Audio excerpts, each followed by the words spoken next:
Mari Mari Pichiqueche, Imelfe Sebastián Tainche, Godauculen Chilcatúe Ruca de Gualda, Talagante Mapuhueón. Yo soy el profesor Sebastián del Colegio de Gualda y ahora les voy a hablar un poco sobre el mapuche Taculugun o la vestimenta mapuche. Bueno, yo ahora estoy vistiendo, ¿cierto?, mi vestimenta de Huentru. Huentru Taculugun, ya vestimenta de hombre. En mi cabeza, en mi lonco, tengo este cintillo, ¿cierto?, que se hace en el huichal.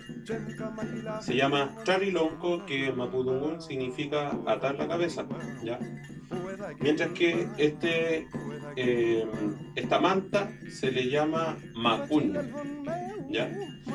Y este es la chiripa, acá como que reemplaza el pantalón. Es una tela que se ata en la cintura y es muy cómoda para andar, por ejemplo, a caballo, para jugar palín. Es algo que se utiliza, esta vestimenta, cuando se va al guillatún, cuando se va a los diversos trabún, reuniones, ¿cierto?, y ceremonias del pueblo mapuche.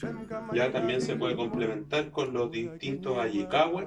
Ya, yo acá tengo mi culcul, que es como un teléfono antiguo que sirve para comunicar a las comunidades cuando hay algún nurtrame, alguna conversación, o cuando hay un futatagún, una gran reunión, para los guillatún, para los palín, etc.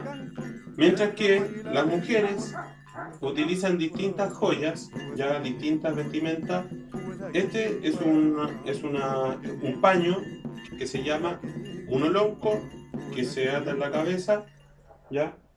Y la mujer lo complementa, ¿cierto?, con esta joya que se llama charilonco, ¿ya? Mientras que en la parte de atrás ella se coloca su piquilla, ya que es como un rebozo, como una tela, ¿cierto?, que la cubre. También utiliza su cupam, ya que es la vestimenta muy propia del mapuche.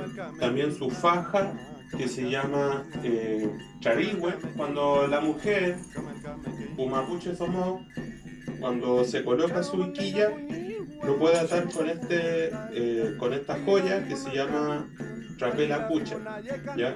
Y esto también resume toda la espiritualidad mapuche, ya la conexión de la tierra, ¿cierto?, de lo que sería la mapu, mapu, y con el buen mapu, con el cielo. Esto también es una protección que tiene la mujer, ¿ya? Esto sería el arte del ruchán. Felei, Pichiqueche, Peumanele, Pomefele, Peucayal, Quiñema Full, Comengun, Peucayal.